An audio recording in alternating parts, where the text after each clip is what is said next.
Yesterday, I saw someone make a pretty ridiculous claim. They said the new T1 Collector's Bundle isn't a Riftbound product. It's a pretty interesting claim considering they're literally Riftbound cards, but the more I thought about it, I started to realize that this poster accidentally stumbled onto what I've been talking about over these last few videos and these last few months. And that's because the question isn't whether or not this is a Riftbound product. The question really is who this Riftbound product was designed for. And Riot has another version of this product coming out in October that makes the answer pretty obvious. So, what is this product that Riot made? It's to commemorate T1 and their Worlds victory last year. What this product is doing is it's giving a serialized treatment with signatures for all 5 players on the team. Each gets their own card with their own champion and the world skins from League of Legends on them. This is pitched as a collector item, a premium collector item, and the price tag is $360, so we can see why. So now back to the original question. Who is this product actually for? Riftbound players? The Riftbound collector? The T1 fan? The League fan? The Faker fan? Esports fans? Resellers? Finance bros? And here's where the conflict starts. Is if there's only 10,000 or so of these, who deserves them? Who is more deserving of this collector product? In this Reddit post, no one could agree on who that product is for. Everyone had a separate opinion. Here's some of the more notable Reddit posts.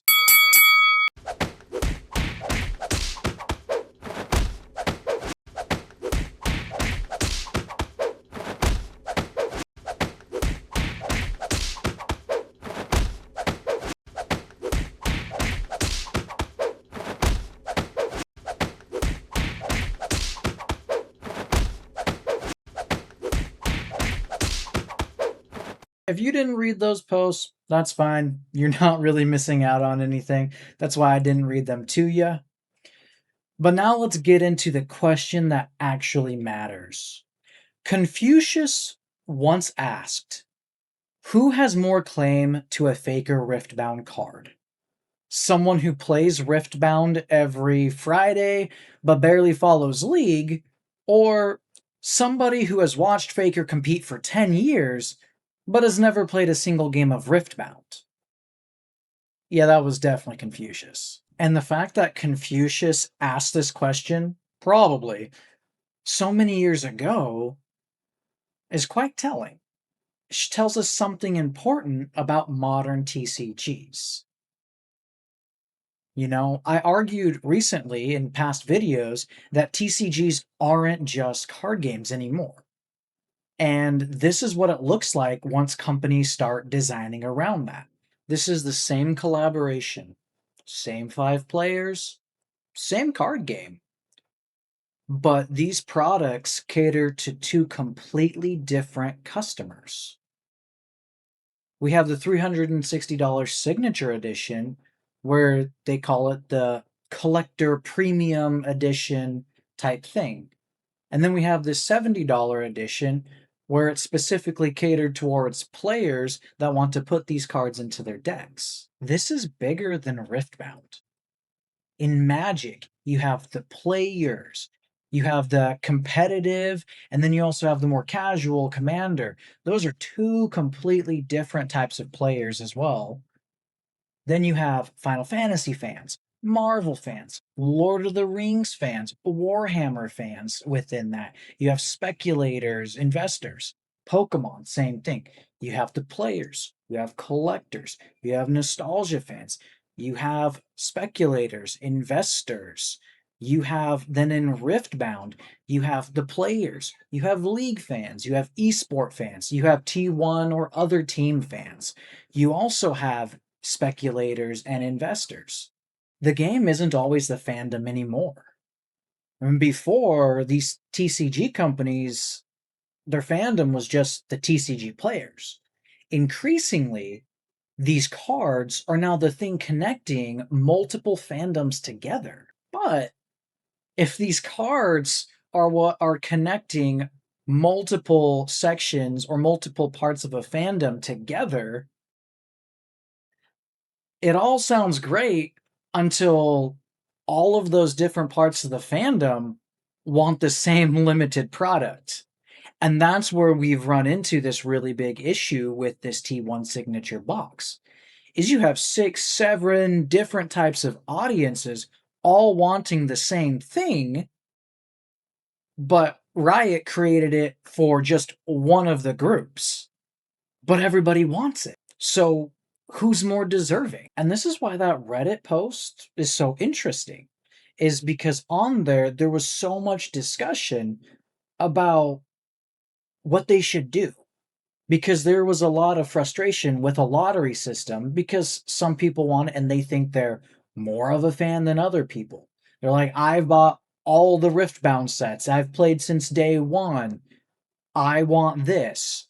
Oh, I've been a League fan for X amount of years, or I watched Faker's debut game, etc. So you have this frustration with this lottery system where there's bots and suspicious entries. There's tons of people who have got it and that will get it that are only interested in reselling it, which to a lot of people bothers them because they want to own it and keep it, but they could do it at $360, but not at the thousands of dollars that these are going for on the secondary market. Then we also have players or people feeling excluded because they feel like they want it or need it or deserve it, but they know they're never going to get it because out of the millions of fans, there's only 10,000 available products. And there's no clear cut answer to this that is going to satisfy all of the different groups or fandoms that want this product. Ultimately, physical scarcity means that fandom expansion creates competition between these groups that previously were not competing with each other. And that's where we start to get this friction and all these issues is people aren't used to competing with all these different groups for stuff that they used to be able to get or feel entitled to. What Riot has done is they've segmented their products or their physical card game into different groups. They have their gameplay products, they have their specialized or ancillary products, and then they have their premium collector products. And I'm okay with that. But Collectorate! How can you be okay with that? Simple.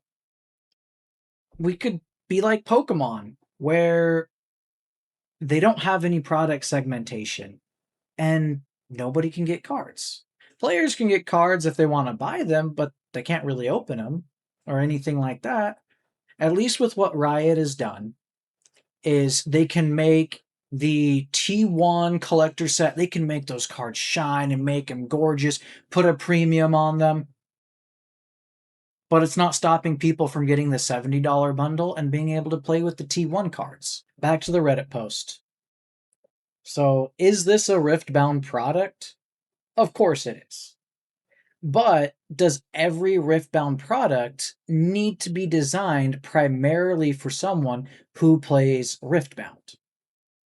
I don't believe so, and neither does the industry because that's not where it's going. We're going to continually get more and more products for players, collectors, nostalgia fans, esport fans, franchise tourists, art collectors, investors, etc.